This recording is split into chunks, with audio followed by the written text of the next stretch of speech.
testosterona, estradiol, progesterona y cortisol. Todas estas hormonas van a estar o van a ser parte de las esteroideas. De las no esteroideas tenemos al grupo de las aminas, peptidoproteínas y glicoproteínas. ¿Okay? En las aminas tenemos a algunos neurotransmisores como adrenalina, noradrenalina, melatonina y hormonas tiroideas. Péptidos, como tenemos vasopresina o ADH, oxitocina, la hormona estimulante de los melanocitos, somatostatina. En proteínas tenemos hormona de crecimiento, prolactina, parathormona, insulina, glucagón, calcitonina. Glucoproteínas tenemos la hormona estimulante del folículo, la hormona leucinizante, la hormona liberadora de la hormona de crecimiento, la hormona estimulante de la tiroides. Es una clasificación de las hormonas según su composición. Existe otra clasificación que es según el mecanismo. Va a ser o hormonas de tipo hidrosolubles o de tipo liposoluble. ¿Okay? En cuanto al tipo de acción hormonal, puede ser endocrina, paracrina, autocrina, lo que habíamos mencionado respecto a la señalización celular. Endocrina, que van a liberar su contenido al torrente sanguíneo; paracrina, que va a estar relacionada con sus células, con las células vecinas; y autocrina, que es ella misma va a poseer receptores. En cuanto a la interacción hormonal, tenemos algunas hormonas que van a tener integración con otras, que van a ayudarse, lo que conocemos como sinergismo, o también como es el permisivo, que los ayuda, como lo habíamos visto en el caso de los receptores adrenérgicos con hormonas tiroideas, cortisol, y antagonista, que se va a oponer totalmente. En el crecimiento, por ejemplo, somatostatina. ¿Okay?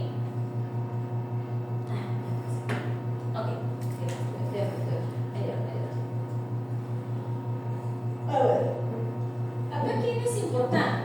Vamos a hablar del hipotálamo. El hipotálamo, es una de las partes más importantes y es la que va a regular muchas funciones. ¿Cómo cuáles? Por ejemplo, aquí se dice incluso esto, lo vamos a ver como el termostato del cuerpo. Aquí se va a regular a nivel de lo que es el núcleo 4, se va a regular lo que es el hambre y la saciedad. Aquí se va a regular lo que es el sueño, vigilia, reproducción. Aquí se va a regular todo. ¿Por qué? Porque de aquí están saliendo, son neuronitas que van a producir sustancias que van a estimular luego la producción de hormonas que están relacionadas con estos procesos. Acá tenemos el eje principal. Cuando hablamos del eje, hablamos de qué componentes van a necesitar activarse para que luego activen a los demás. ¿Quién es el centro de los ejes principalmente? El hipotálamo. El hipotálamo va a producir, por lo general, sustancias liberadoras de. Por eso es que la mayoría de hormonas aquí a nivel del hipotálamo tienen una R. H y R. ¿Qué significa H y R? Hormona liberadora. Hormona liberadora de gonadotropinas, hormona liberadora de corticotropina, hormona liberadora de tirotropina, hormona liberadora de prolactina, hormona liberadora de hormona de crecimiento, así se llama. Entonces en el hipotálamo se producen muchos factores que están relacionados con la liberación de las hormonas. Eso es a nivel de lo que va a producirse, lo que se va a liberar a nivel de adenohipófisis. En cambio, a nivel de la neurohipófisis se va a secretar otras hormonas que se producen también en el hipotálamo. Y estas son dos hormonas que ya habíamos visto, tanto ADH como oxitocina. ADH relacionado con ¿qué? Con la concentración y dilución urinaria. Entonces, luego que se producen en el hipotálamo estas sustancias, van a llegar a nivel de la hipófisis. Puede ser una hipófisis anterior o adenohipófisis, donde se van a producir lo que son las demás hormonas. Ahí hay células especializadas, por ejemplo, células especializadas que se llaman gonadotrofas, que van a producir las hormonas, las gonadotropinas, células corticotrofas, tirototrofas, lactotrofas, que van a producir las hormonas que estamos viendo aquí a este nivel, la hormona de la tiroides, la prolactina, la hormona de crecimiento. Estos van a viajar y van a llegar a su órgano blanco. Por ejemplo, hormona estimulante del folículo o la hormona folículo estimulante va a llegar a nivel de las gónadas. La hormona, la ACTH, va a llegar a nivel de su órgano blanco, que va a ser la glándula adrenal. La TSH, que es la hormona estimulante de la tiroides, va a llegar a la tiroides. Aquí, acá, en cada uno de estos va a unirse sus receptores y va a producir hormonas. Hormonas como quién, por ejemplo, estradiol, adrenal, puede producir corticoides, va a producir cortisol. Las tiroideas, obviamente, van a producir T3 y T4. En cambio, en lo que es la producción de ADH y oxitocina, estos se producen a nivel del hipotálamo y se liberan a nivel de la neurohipófisis. Y luego van a llegar a su órgano blanco. ADH a nivel renal y oxitocina a nivel de glándula mamaria y útero en el caso renal. ¿Sí? ¿Cómo se regula este eje? Si ustedes se dan cuenta, aquí se va a producir estas hormonas y estas hormonas solitas van a regular a nivel del hipotálamo o a nivel del hipófisis. ¿Okay? Estos son mecanismos de retroalimentación de asa a la. Tenemos otro mecanismo también que va a ser a través de la secreción de la misma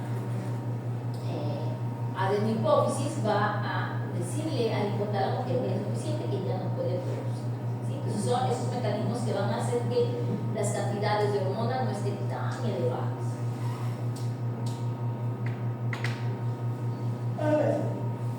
¿Cuántos núcleos hipotalámicos usted conoce por sus amplios conocimientos de la anatomía?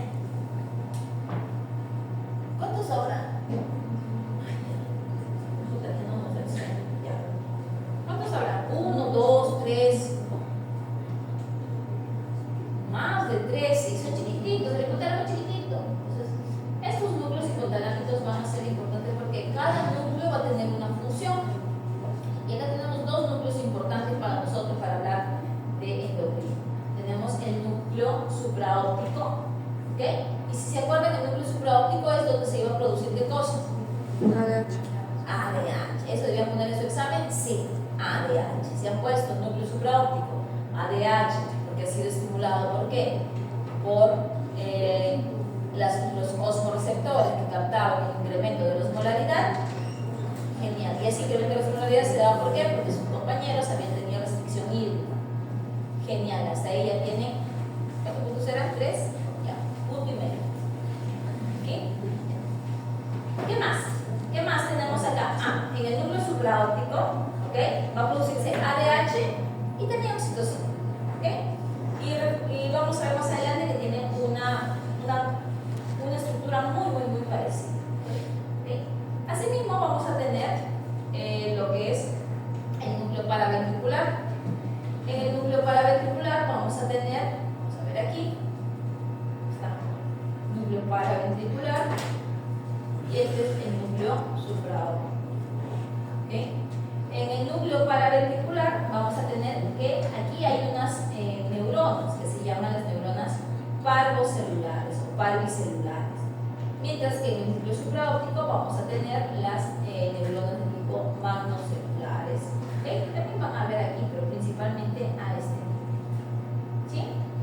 Ahora, a nivel del núcleo paraventricular, vamos a ver que se va a estar secretando también lo que son las hormonas liberadoras de, ¿okay? O las release, por eso que decía que tenían H y E. ¿Okay? Las magnocelulares, dense cuenta que comienzan en el hipotálamo y terminan en neurohipófisis. Es decir, la neurohipófisis no es una glándula, sino es el lugar donde se va a liberar el contenido. Es el lugar donde se va a liberar el contenido del axón terminal. ¿Sí? Ahora, en el caso de las parvicelulares, vean que comienza en hipotálamo, pero termina aquí a nivel de este plexo, donde se va a liberar el contenido de estas parvicelulares y estas llegarán a nivel de la adenohipófisis, donde van a estimular la producción de estas. ¿Sí? Entonces, dos tipos de neuronas, magno y parvi. Magno van a estar produciendo generalmente oxitocina y ADH, y las parvi van a producir las hormonas liberadoras de y es la que hemos visto hace rato.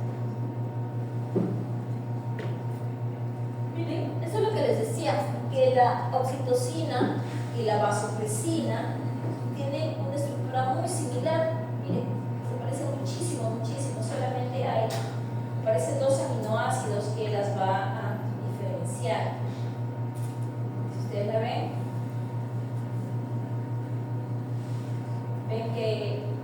¿qué aminoácidos las va a diferenciar?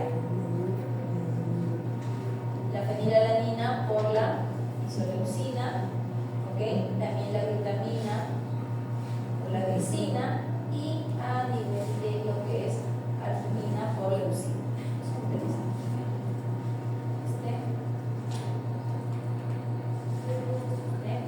Y a nivel de por ende, vamos a ver que se podría unir la misma oxitocina o vasopresina a receptores de estas hormonas. ¿Por qué? Porque tienen estructuras muy similares. ¿Cómo se produce, cómo se sintetiza las hormonas?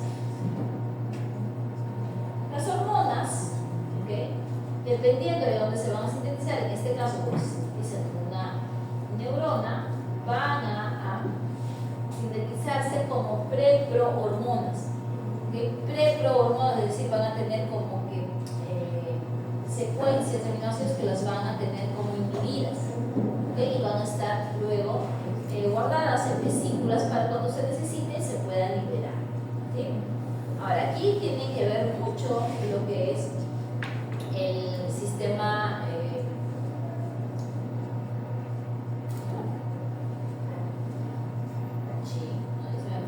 esta organela, aparte del aparato de Golgi, ¿cómo se llama el otro? Retículo endoplasmático. Retículo endoplasmático. El retículo endoplasmático va a tener mucho que ver. ¿Por qué? Porque va a ser parte de esta síntesis de hormonas. ¿Okay? Cada una de las organelas va a tener un papel importante, siendo las más importantes el aparato de Golgi y lo que es el retículo endoplasmático. ¿Sí? Cuando está como preprohormona es la primera, digamos, la primera parte, luego va a activarse y producirá una prehormona hasta que ya esté lista para poder liberarse como una hormona. Estas son, ¿okay? Son las células que van a producir estas sustancias. Y aquí vamos a ver que hay una gran actividad o una gran cantidad de mitocondrias por la actividad por el que se sintetiza.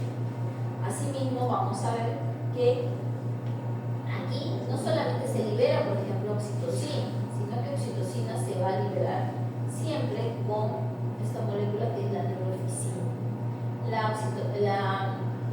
La vasopresina no permanece mucho tiempo, no tiene mucha vida útil a nivel del torrente sanguíneo, pero por cada vasopresina que se produzca también se produce una neurofisina. O sea, la neurofisina es una manera de poder medir los niveles de vasopresina. ¿Por qué? Porque tiene más vida.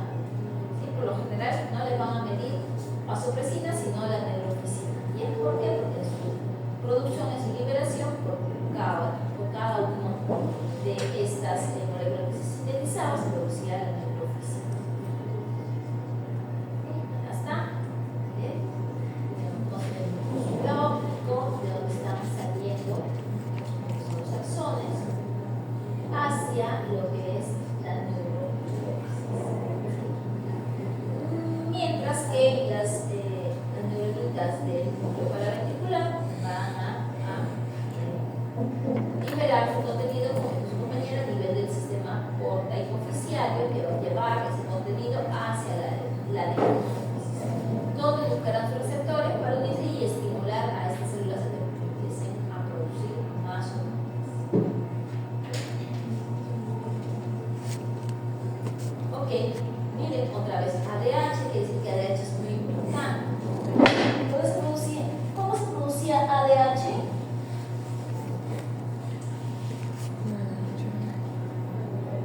Primero el estímulo para producir ADH. Aumento de la osmolaridad. aumento de la osmolaridad. Pues aquí están los osmoreceptores. Los osmoreceptores van a captar este aumento de la osmolaridad y van a estimular a nivel del núcleo supraóptico a que las neuronas magnocelulares puedan producir o liberar este neurotransmisor porque ya tiene formado. ¿Okay? Asimismo, si ustedes ven aquí a este nivel, estas neuronas magno, miren aquí hay sinapsis con otra neuronita, ¿ustedes se dan cuenta? Esta neuronita, vamos a seguirla. Oh, viene de la médula oblonga, viene del centro vasomotor, y está haciendo sinapsis con otra, vamos a ver dónde viene. Oh, viene de estos receptores que están captando qué cosa. Disminución también de la presión arterial. Como captan esta disminución, van a activar el reflejo vasoreceptor y van a activar lo que es esta vía para ayudar a reponer, los niveles normales de la presión. ¿Okay? Ese es otro de los estudios. ¿Qué cosa hace cuando se libera ADH? ADH, su principal mecanismo de acción, ¿cuál es? Lo que había puesto en el examen. Si es antidiurética, ¿qué cosa va a hacer? Se va a oponer a la pérdida de agua. ¿Okay? Antidiuresis. Entonces, ¿qué va a hacer? Recaptará todo el agua. Ya habíamos visto que lo recapta por medio de unos poros por donde pasa el agua. ¿Cómo se llaman esos poros por donde pasa el agua? Acuaporinas. Las acuaporinas. Entonces, la ADH estimula la expresión de acuaporinas. ¿Ok? Miren acá está ADH. ADH se une a su receptor V2 a nivel de las células epiteliales del túbulo colector, y este receptor V2 lo que va a hacer es estimular ¿a qué? A que se produzcan segundos mensajeros para que estas proteinquinasas A estimulen a nivel de la síntesis de proteínas, que se produzca, que se expresen muchos más canales de agua, que se expresen muchas más acuaporinas para poder representar el agua, todo lo que se puede. ¿Sí?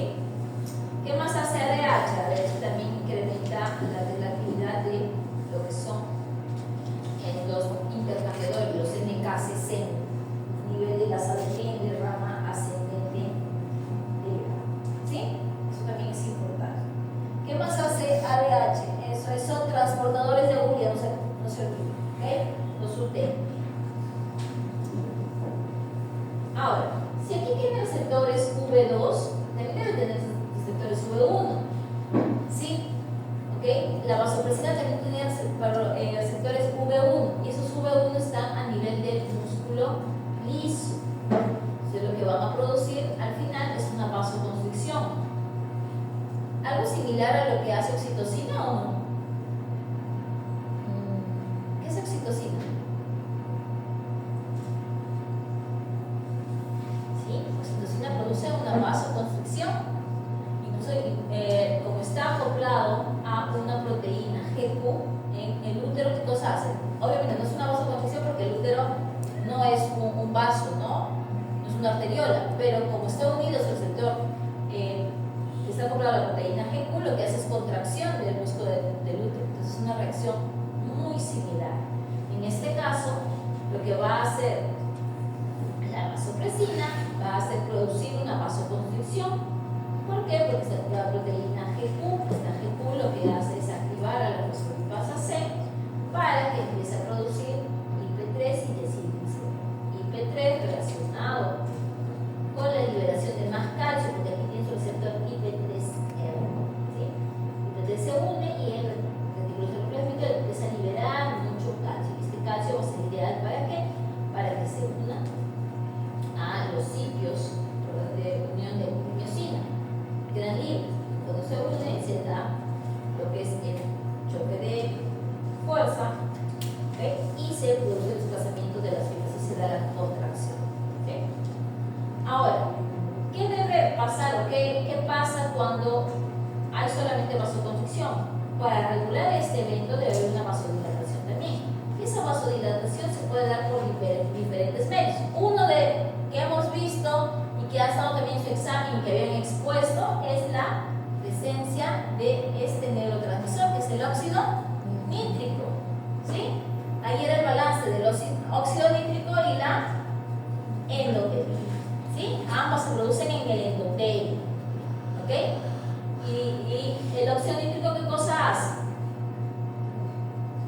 que hace es estimular la vasodilatación. ¿Cómo? ¿Qué tiene que ver el GMP cíclico? ¿Qué cosa hace el GMP cíclico? ¿Estaba ahí el GMP cíclico? Sí. ¿Y por qué lo pregunté? Porque su compañera, cuando expuso, habló y explicó ese mecanismo. Por eso es que yo he apuntado todas las exposiciones, se ha apuntado en hojita todo lo que hemos hablado, y todo lo que hemos hablado es lo que les he preguntado. ¿Qué más estimula el GMP cíclico? También hay otro elemento que es el péptido natriuretic, que también produce, ¿qué cosa? Una vasodilatación. Y el péptido natriuretic se produce siempre que haya un incremento del volumen total sanguíneo o el líquido extracelular, cuando se produce el péptido natriurético arterial. ¿Sí? Aquí también estaba parte de su examen. Pero si ustedes se dan cuenta, todo tiene relación, todo se habla y se repite desde el comienzo. ¿Ya?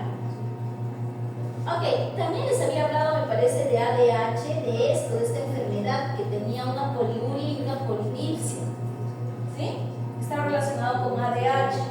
¿Cómo se llama esta enfermedad? Ahí está. Diabetes insípida. Diabetes insípida. ¿Por qué pensábamos que era diabetes? Con las dos P, ¿no? Polidipsia y poliuria. Pero faltaba una P más, o faltaba una de las características que se pueden ver en diabetes, que es la presencia de glucosa en orina. Aquí la orina no era dulce o no tenía presencia de este elemento. ¿Por qué? Porque aquí se producía la polidipsia y la poliuria por una deshidratación propia. ¿Por qué? Porque no había ADH. ADH no cumplía la función de concentrar. ADH se produce normalmente. ¿Okay? Como ADH no se producía, lo que pasaba es que el líquido solamente pasaba y el animalito no podía regular los líquidos, pues es que tomaba más agua, producía más y botaba más y más. ¿Okay? ¿Qué pasaba aquí? Este es el caso de una diabetes insípida central. Central se llama porque a este nivel es donde hay problemas. Está fallando la síntesis de vasopresina. Por ende, los receptores que están a nivel del túbulo colector no van a responder. ¿Por qué? Porque no hay vasopresina.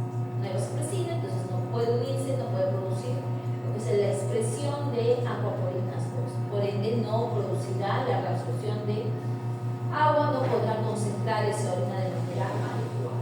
¿Sí?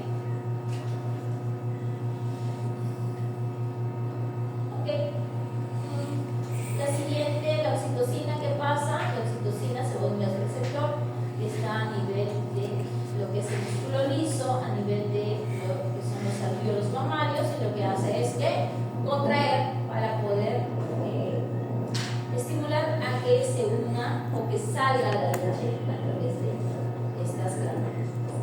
¿Qué más hace oxitocina? Oxitocina también está implicado en el parto. Y habíamos dicho que por una relación de tipo positivo. ¿Okay? ¿Qué cosa produce? Cuando la distensión de las paredes del útero. Los receptores captan esto, mandan la información a psicotálamo y dicen, oye, libera, necesitamos sacar esto. Se libera oxitocina, contrario. Este también es captado por los receptores y otra vez manda la información de sí. A más contracciones, más oxitocina. ¿Hasta qué? Hasta que ya el producto bebé no está y no va a presionar las paredes, no se va a activar los mecanorreceptores. ¿Ok? Aquí está. Para resumir, entonces, vamos a tener que la oxitocina, ¿ok?, va a tener un efecto a nivel de lo que es el músculo, en este caso músculo liso. Cuando se une a su receptor, que está activado por la proteína G, produce una contracción. ¿Ok? Músculo liso, calmodulina y todo. Ahora, como variaba en tan pocos aminoácidos, la oxitocina se ha probado y